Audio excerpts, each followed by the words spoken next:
2D यानी कि द्विविमीय आकृतियां और 3D त्रिविमीय आकृति के बारे में जाने हैं। ठीक, ये क्या है? त्रिभुज, वर्ग, घनाभ और ये क्या है? वृत्त। ये क्या है? एक पिरामिड है, पिरामिड, घनाभ, बेलन, सिलेंडर है ना, और ये टोपी दिख रहा है ना, शंकु। इसमें हम कुछ विशेष अंतर है उसको समझने का प्रयास करते हैं, है ना। देखते हैं, ऐसे देखेंगे ना, ये द्विविमीय आकृतियां त्रिभुज, घनाभ जो दिख रहा है, वृत्त है ना, ये इनका अस्तित्व है नहीं। कैसे देखेंगे हम, है ना। पहले देखते हैं हम, एक द्विविमीय आकृति क्या है? त्रिभुज। इसके आयाम के बाद आयाम यानी भुजा का, इसमें क्या होता है? दो आयाम होता है। तो कौन कौन सा आयाम? लंबाई और चौड़ाई। इसमें क्या क्या आयाम होता है? इसमें सब लंबाई और चौड़ाई, लंबाई चौड़ाई होता है। जो त्रिविमीय आकृति है उसमें तीन विमान हो जाते हैं, जैसे लंबाई, चौड़ाई और ऊंचाई। लंबाई, चौड़ाई और ऊंचाई, या लंबाई, चौड़ाई, मोटाई, या गहराई को देखें, लंबाई, चौड़ाई और गहराई, तीन विमान।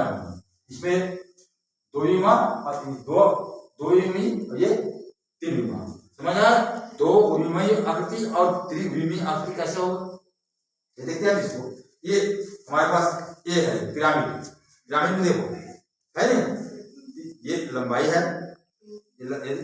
ये और मोटाई है। इसमें मोटाई आ गया, मोटा है ना। ये ऊंचाई है, लंबाई है, चौड़ाई भी कह सकते इसको हम। ठीक, ये त्रिविमीय आकृतियां हैं पिरामिड। हम इसके बात करते हैं, इसमें चार भुजा है, भुजा चार है परंतु आयाम दो ही है, लंबाई और चौड़ाई। ठीक, वैसे ही घन में भी, घन भी देख सकते हैं। और ये जिसको देखते हैं घन, इसमें भी तीन विमा है, लंबाई, चौड़ाई और ऊंचाई। आयाम की बात करें। दूसरा आता है परिमाप। दूसरा क्या? परिमाप। हम पढ़े परिमाप में कि परिमाप में क्या होता है? चारों ओर की माप। हम तीन आकृतियों का परिमाप ज्ञात कर सकते हैं। चारों भुज, इसके तीन भुजा है, तीन भुजा को नाप कर, इसको नाप कर हम इसको नाप कर परिमाप वृत्त है, जिसको पहले हम ज्ञात कर सकते हैं। हम इसका परिमाप नहीं ज्ञात कर सकते, त्रिविमीय आकृति का परिमाप नहीं ज्ञात कर सकते। क्षेत्रफल की बात करते हैं। क्षेत्रफल, इन द्विविमीय आकृतियों का हम क्षेत्रफल ज्ञात कर सकते हैं, जबकि ये त्रिविमीय आकृति में हम क्षेत्रफल भी और आयतन भी ज्ञात कर सकते हैं। क्षेत्रफल और आयतन। क्षेत्रफल क्या होता है? इसके हम इसके यहां ये हम, ये कितना जगह घेरा, इसका माप है क्षेत्रफल।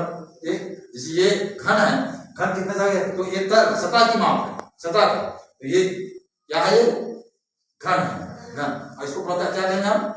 घन है, ये घन है।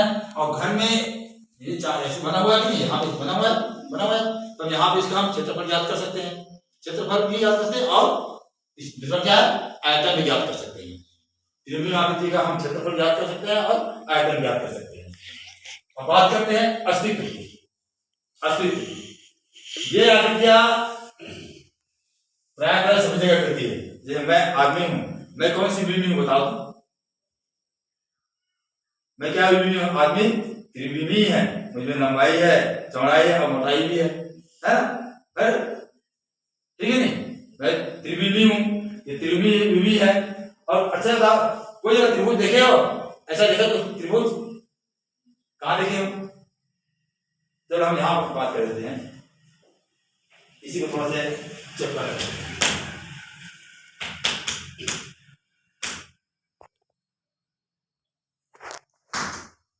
ये त्रिभुज जैसे दिख रहा है, ये शेप त्रिभुज है, ये आकृति त्रिभुज है। ये त्रिभुज है क्या? ये पिरामिड है, ये पिरामिड है। ऐसे देखते हैं। अब तुम लोग जो बिंदी लगाते हैं, बिंदी लगाते हैं नहीं, बिंदी का कैसा रहता है? ऐसा रहता है क्या? उसमें मोटाई रहता है कि रहता है मोटाई नहीं रहता क्या? रहता कि रहता है ना।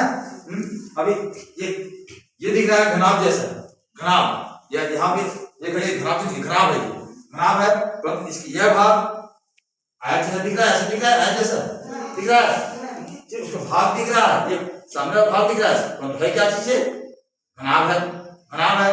तो ये जो आकृतियां हैं, द्विमीय आकृतियां, त्रिविमीय आकृतियों में छिपा रहता है घनाभ। ये क्या है, बेलन कहते हैं, बेलन। बेलन ये भाग क्या है, गोल मतलब वृत्त है, ये भाग वृत्त है, ये वृत्त है, देखिए वृत्त अलग से क्या, ये अलग से क्या इस बेलन में छुपा हुआ है। ये क्या है, ये शंकु टोपी जैसा है, टोपी में ये वृत्त यहाँ पे छुपा हुआ है नहीं। तो ऐसे हम अस्तित्व की बात करें, ये जो है स्वतंत्र रूप से हमको नहीं मिलता, स्वतंत्र रूप से हमको नहीं मिलता। समोसा देखिए नहीं, समोसा कैसे दिखता है, समोसा कैसे दिखता है, देखने में एक ऐसे दिखेगा, लेकिन जब पूरा गोल घुमा के देखोगे कैसे दिखेगा, वो पिरामिड की तरह दिखेगा, है ना। सामने वाला भाग त्रिभुज दिखेगा, परंतु वो त्रिभुज होता नहीं है। त्रिभुज है, जो त्रिभुज है उसमें छिपा रहता है। जैसे इस शंकु में वृत्त छिपा हुआ है, इस घनाभ में आयत छिपा हुआ है, इस खंड में वर्ग छिपा हुआ है, इस बेलन में वृत्त छिपा हुआ है। ठीक उसी तरह से सभी ये आकृतियां इनमें कहीं न कहीं छिपा होता है। ठीक है, समझ आ गया।